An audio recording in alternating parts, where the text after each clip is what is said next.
I never thought the worst day of my life would come dressed in balloons and baby pink ribbons. I stood there with a stupid forced smile, holding a gift bag full of tiny onesies, thinking I'd finally done something right. My granddaughter's baby shower was in full swing, decorations hanging like fake promises, cake crumbs falling like broken dreams. And then my daughter, Madison, raised her glass.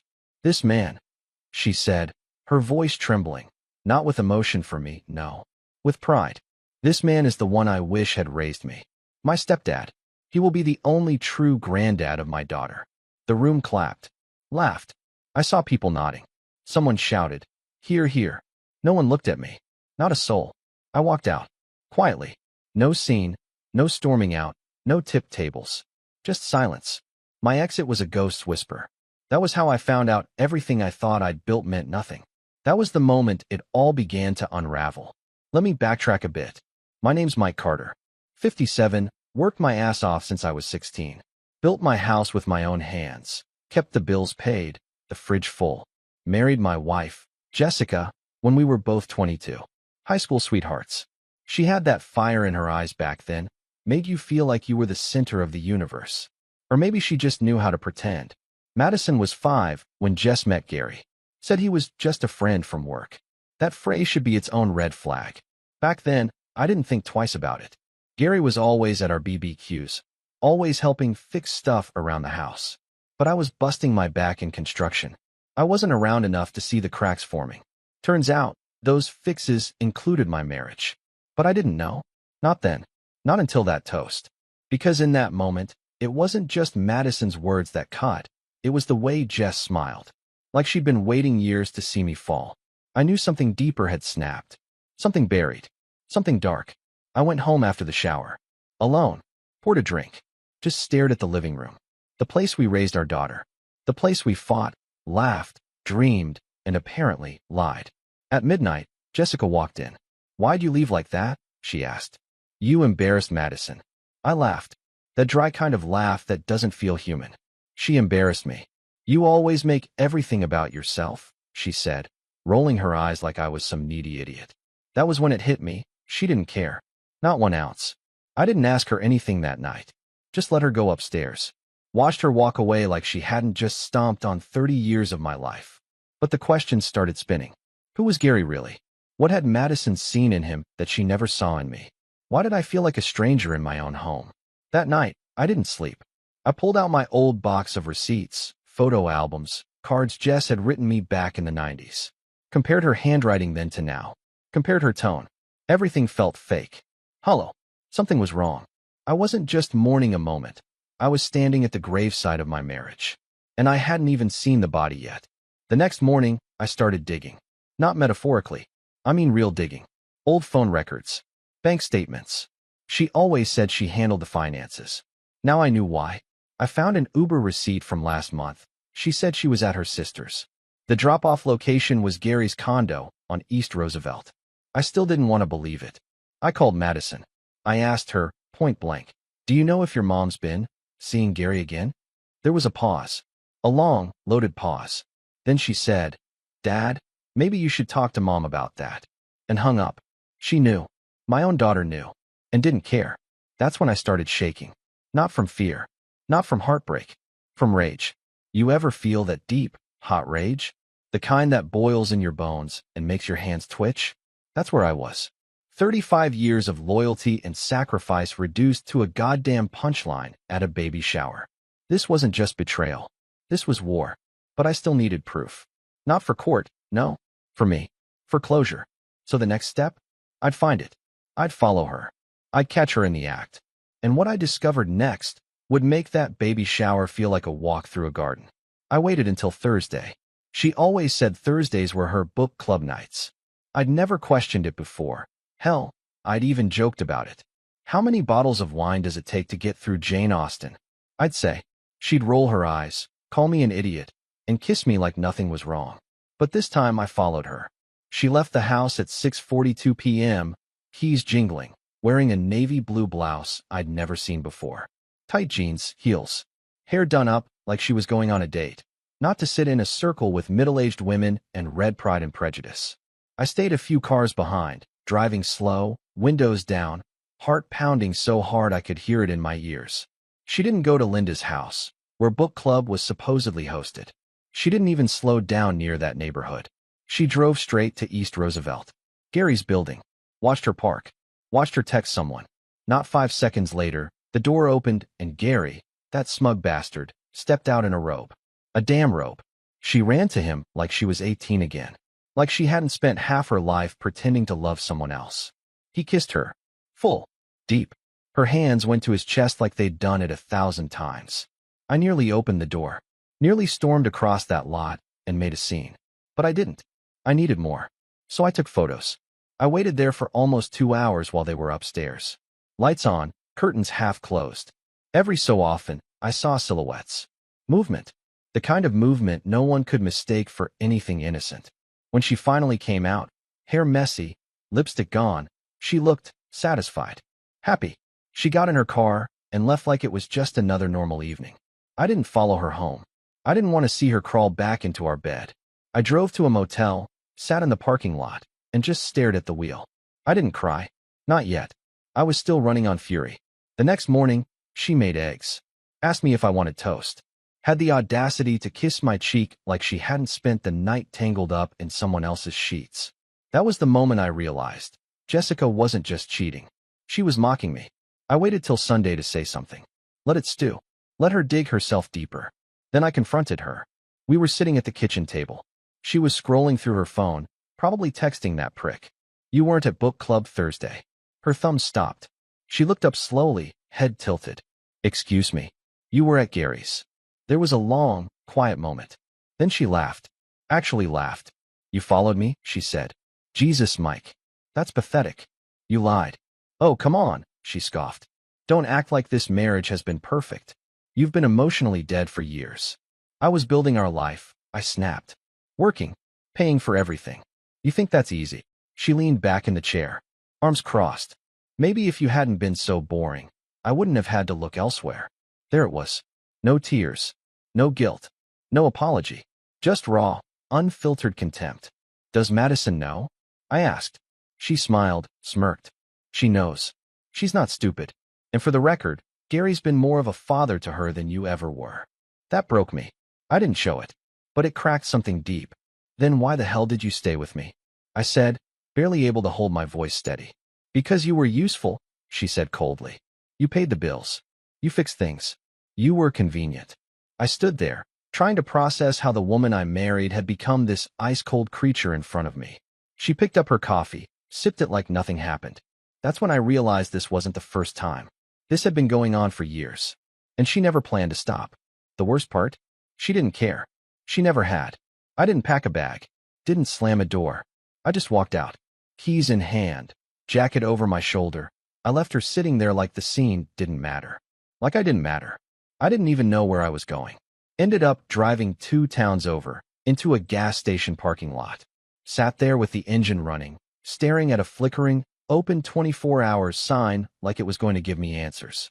Every emotion you could name was hitting me all at once. Anger, shame, confusion, disgust. But above all, I felt like a damn fool. Like I'd been asleep while someone slowly disassembled my life, piece by piece. And I kept thinking about what Madison said at the baby shower. This is the man I wish had raised me. I had done her homework when she was little. Stayed up all night when she had the flu. Taught her how to ride a bike. Helped pay for her college. And still, when it came time to give a toast to her real father, I didn't even make the damn list. Something inside me twisted when I thought about her smile that day. It looked so genuine. So proud. What the hell had I done to deserve this? Back at the house the next day, she acted like nothing had happened. Like we hadn't had that conversation. She made dinner. Asked me if I wanted to watch a movie. It was like she'd reset her brain. Or maybe she expected me to. But I couldn't unsee it. Couldn't unknow it. I played along. Ate the food. Smiled when she cracked her little passive-aggressive jokes. Because now, I wasn't just the betrayed husband. I was the one holding the detonator. That weekend, I showed up at Gary's condo. Didn't knock. Just waited until he came out to check his mail.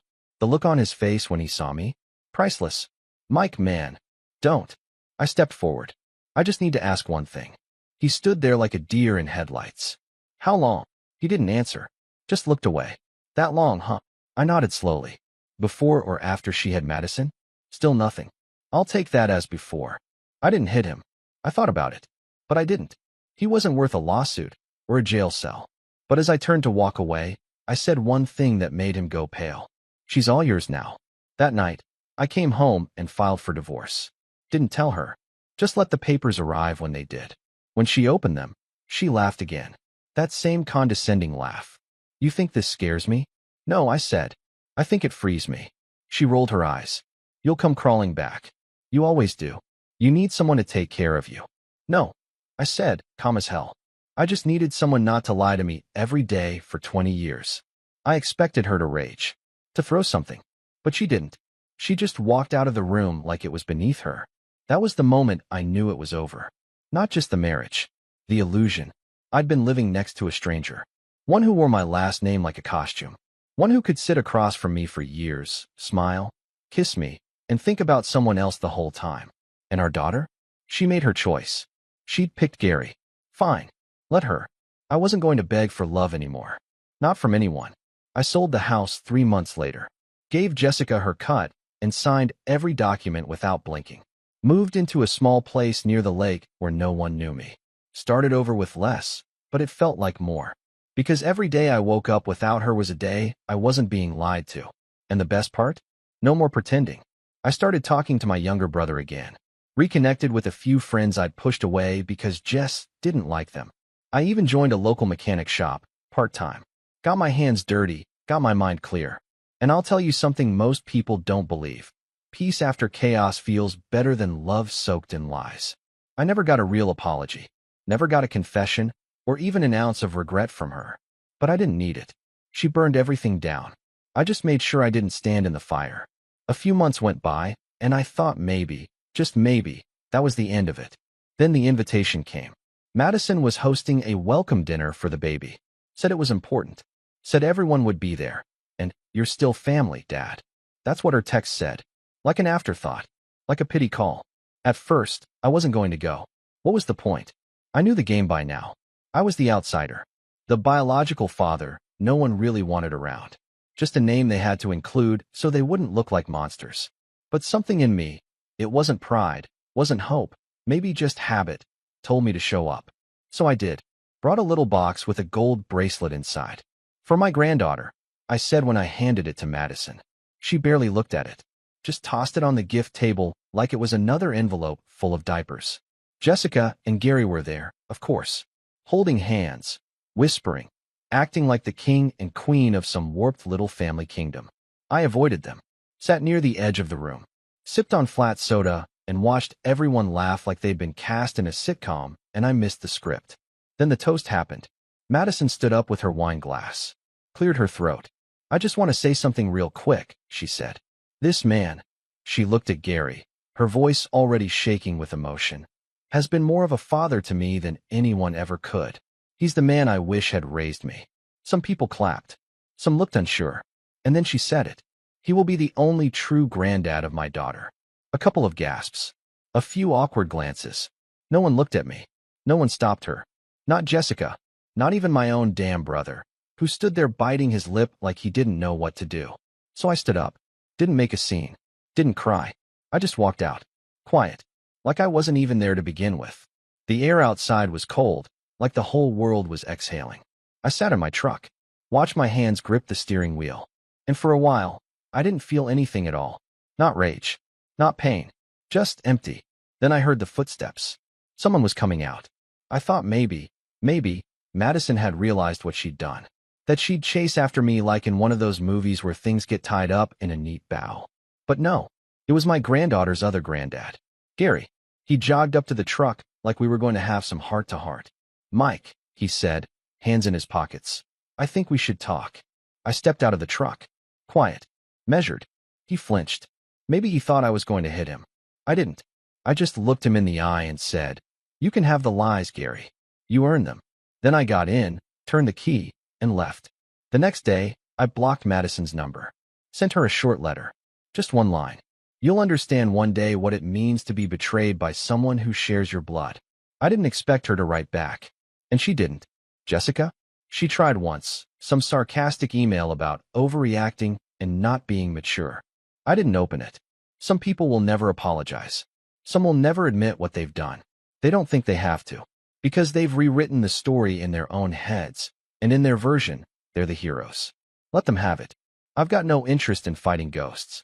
But every now and then, I catch myself remembering, sitting on the couch, watching old home videos. Madison at 6 years old, in a tutu, twirling, laughing. Back when she called me daddy. Back when I meant something.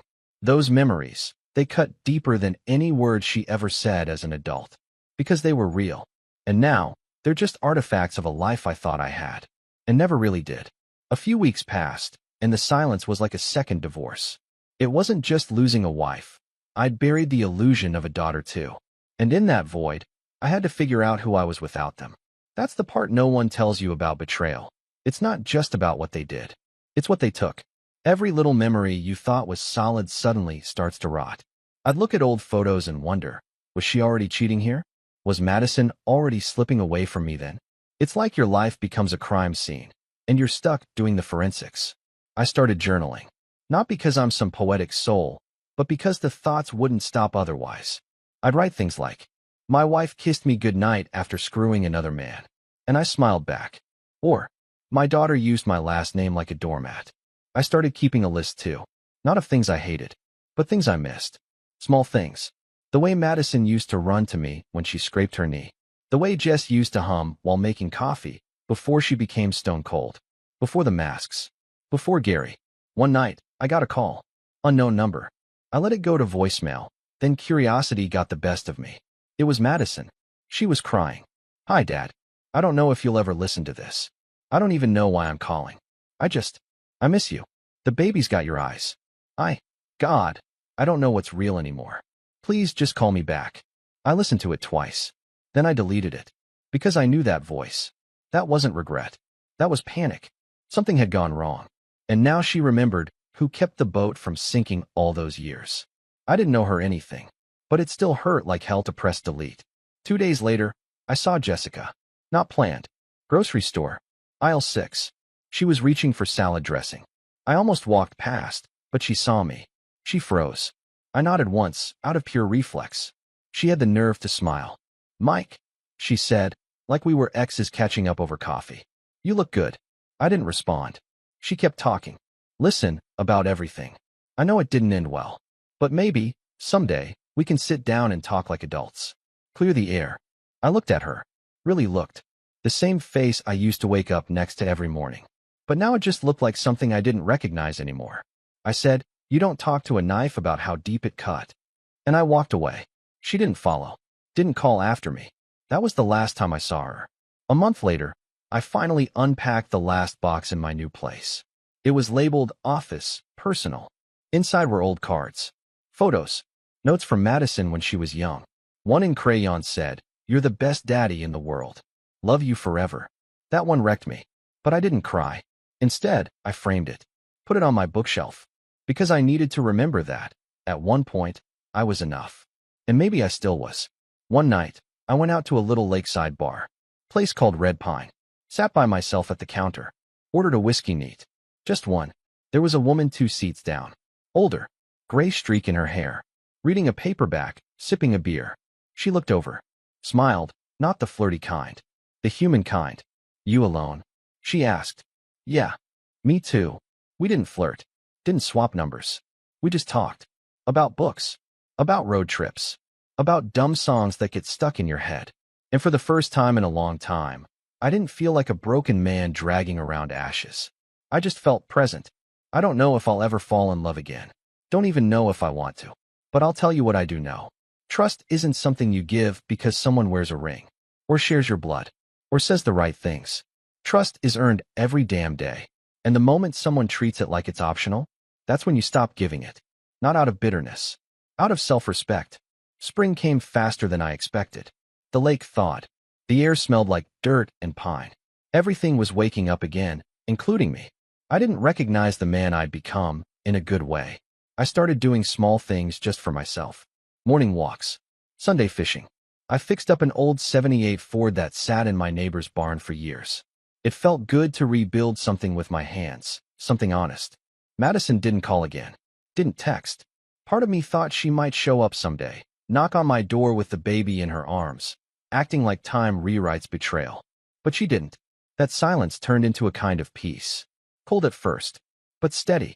I ran into her husband, Gary, once more. Out in town. He was buying diapers. Alone this time. He looked rough. Bags under his eyes. That cocky walk of his gone. He saw me, gave a weak nod. I didn't even slow down. He's living my old life now. The one Jessica poisoned. Let him. It's strange, you know? Watching the wreckage you barely escaped from slowly catch fire behind you. Only this time, you're not in it. You're just passing by. That woman from the bar? Her name's Rachel. I saw her again. Not planned. She came into the shop for a new battery. We talked. Laughed. She asked if I still drink whiskey alone. No, I said. Now I drink it with decent company. She blushed. Told me to give her a call sometime. So I did. We've been grabbing dinner once a week. No expectations. Just two people who've had their share of heartbreak, trying not to fake it anymore. It's weird how you start over. One minute you're planning retirement with someone. The next you're learning how to cook for one, realizing you like the quiet more than you ever admitted. I found an old voicemail on my burner phone last week. From Jessica, dated back to when the divorce was still fresh. She sounded angry. Real bitter. You think this makes you better than me? You're just a coward, Mike. A weak man who couldn't keep his family together. Hope the silence keeps you warm at night. I played it twice. Then I laughed. Because no, Jessica, the silence does keep me warm. It's not full of lies. Not full of fake smiles or twisted stories or toasts made for the wrong man. It's just me, and the truth. And that truth is simple. I survived you. I'm still here, breathing deeper, laughing harder, living lighter. And you? You're still playing house in the rubble you built. I don't pity you. I don't hate you. I just don't care anymore. And that's freedom. It was late summer when I realized I hadn't thought about Jessica in weeks. Not even in passing. Her name didn't come up in my head when I brewed coffee, or when I folded laundry, or when I sat by the lake with a cold beer and a warm sky overhead. It just vanished. I hadn't erased her. I'd just grown past the part of me that still kept her on a shelf, like a wound I'd revisit. That's when I knew it was really over. Not just the marriage, not just the betrayal, but her. And Madison? She sent one more message. This time a picture. Her daughter. My granddaughter. In a pink sundress, giggling, standing beside a man who wasn't me. No caption. No apology. Just that snapshot. As if it were enough to fix years of silence and scarring words. I didn't respond. Not out of cruelty. Out of peace. I'd accepted that some people will write you out of their story the moment you stop serving their version of the truth. You become a background character in your own life if you're not careful. But not anymore. Rachel and I, we're steady. Nothing dramatic. No lies, no games. Sometimes we spend hours doing nothing together. And it's the best kind of nothing I've ever had. I told her the whole story one night. Every ugly detail. She didn't flinch. Just poured me another drink and said, "You're not broken. You were just loyal to the wrong people." That line stuck with me. Because it's true. I used to think I failed as a husband. As a father. I used to carry that guilt around like a badge. Like maybe if I'd just worked harder, smiled more, looked the other way longer, things would have turned out different. But no. I was just the only one playing the game fair. Now, I live quiet. I live clean. And if there's one thing I'd tell any man reading this, any guy sitting in a truck, heart pounding, wondering if the woman next to him is sleeping with someone else, it's this. If you feel it in your gut, you're not crazy. If she starts laughing a little too hard at someone else's jokes, stops talking to you with her eyes, starts hiding her phone, you're not paranoid. You're waking up. And when the truth comes, and it will, don't beg. Don't scream. Don't shrink. Stand. Walk. Start over. Because you're not losing a wife. You're losing the lies she built around you. And on the other side of that pain, there's something you forgot was yours. Yourself. I got mine back. Took hell to get here. But now, when I look in the mirror, I don't see a broken man. I see a man who knows what betrayal feels like. And chose to live anyway.